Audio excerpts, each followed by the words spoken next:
This is the day of the second annual Global Warming Expo, and I'm with my dear friend Joseph DiMasi, and he emceed last year's,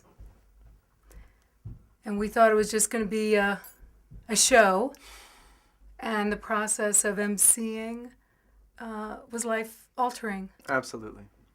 What's been going on in the last year? Oh, that's, as you know, I am a scientist, although I'm not a climate scientist. And in your invitation last year to not only MC, but give that keynote speech introducing people to global warming, I had to do a lot of studying.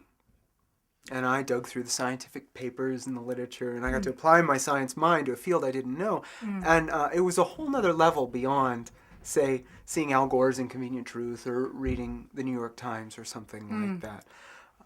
I really got present to a whole new level of impact. I got a new level of clarity about what's going on. And I'm forever altered from that experience.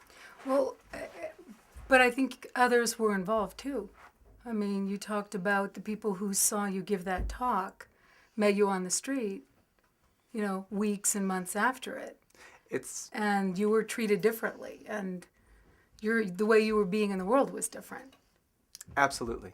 Yeah, in doing that process and being up there on the stage and being part of this show, it turned out it wasn't so much of a show last year as a phenomenon. Yeah, exactly. And we didn't know we didn't know that was going to happen. No, not like this. And we sure don't know what's going to happen beyond this. Tonight. Yeah. Right. But all signs seem to point that it's sending ripples out into the world, which is really becoming more and more of our intention. It is our intention. But in doing that, it was That's great. It was a process that other people do listen to me different now. People in the community just around Boulder, Right. They said how touched they were and what changes they made in their lives. I'm like, wow, and there was an excitement, a glimmer in their eye, like, hey, Right. I get to show somebody this is what changes I'm making. And a lot of the people who know me Right. now have a different listening to me. So, Oh, hey, you're doing something about the climate now. You're taking that on. They listen to me, and there's a synonymous right. with climate change, energy, global energy concerns. And as you know, I own a small company, a small engineering company. Yes, tell us about that. Well, I'm trained as an optical engineer. So for me, and that's how we met.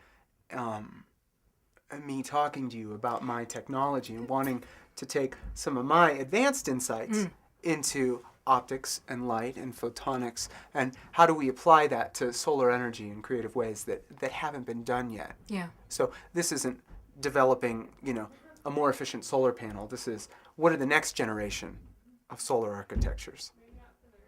And what's the news on that? Oh, what's the news on that? Yeah, exactly. Since this event, Since last year. That's right. Right. I've jumped into that field in a much deeper level. I've gone to a few solar conferences, really seen the state of what's going on. I've got to see the economics of the industry. Our technology has developed, and we're looking for investment money right now, and we hope to get that project rolling here by the end of 2008. So you know what I like to ask you? Because you're into solar, and we're looking at alternatives to oil. Is it going to be just through solar? No. What is it going to be through? I mean, what is going to, in your view, what's going to take the place of oil for energy? The problem is so vast, and that's something that I really got present to, is the sheer numbers Say more of about what's that. involved. I mean, you look at the global energy consumption in the terms of terawatts, and it took me, weeks and weeks and months to even just what's terawatt? Well, what's a watt? What's a watt is a unit of energy. Okay. Right. So, light bulb in the room or something like that takes, 100 watts. Your refrigerator takes 1,000 watts. You got to add 9 more zeros to your refrigerator to get a feel of the kind of scale. And unless you're an astronomer or deal with big numbers all the time, you can't get your head around that. So to say that one technology is gonna come in and save the day, that's that's little thinking. Well, what is the view? I mean, so it's going to be, is wind going to be in there? Absolutely. Solar's going to be in I, there? yeah, there's a variety of technologies, and solar and wind are the big ones, right? Got it. Wind is in there right now because it's cheap, and we can build windmills fast. It's right now competitive with coal as far as cost per kilowatt hour. Solar is a great resource because there's just so much of that energy available. It's the only resource we know of that actually easily, effortlessly has that scale of energy. But can we build the solar panels fast enough? No. Right. No, we can't. Right. One of the biggest things Yeah. that's really going to make a difference is people's use of energy. And I say that's one of the most important things about this expo. What do you mean by use? Well, you know, do you change your light bulb to a compact fluorescent? Do you take the bus to work? Is your house insulated well? You know, people need to, you know, the phrase carbon footprint is getting a lot of attention these days. Right. But there's so much in that. As we look at the numbers, by many orders of magnitude, many factors of 10, we can quickly change the rate of our consumption and lower greenhouse gas emissions. Do you think that people are going to do that on their own initiative? Or do you think that it's got to be mandated by the government? I mean, what's going to make that change? I don't know if mandating anything by the government will has ever been ubiquitous and purely effective. I think that you want to inspire people.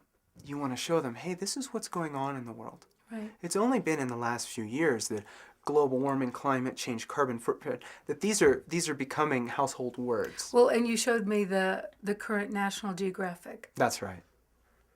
What was the first thing you said? Well, the first thing it said on page 2 was, it's here. It's here. So we've spent so much time arguing about climate change. We have, yeah. Special interests, I believe, have played a large portion in that. It's unquestionable. And I say to a large extent, the people who are questioning it before aren't questioning so hard.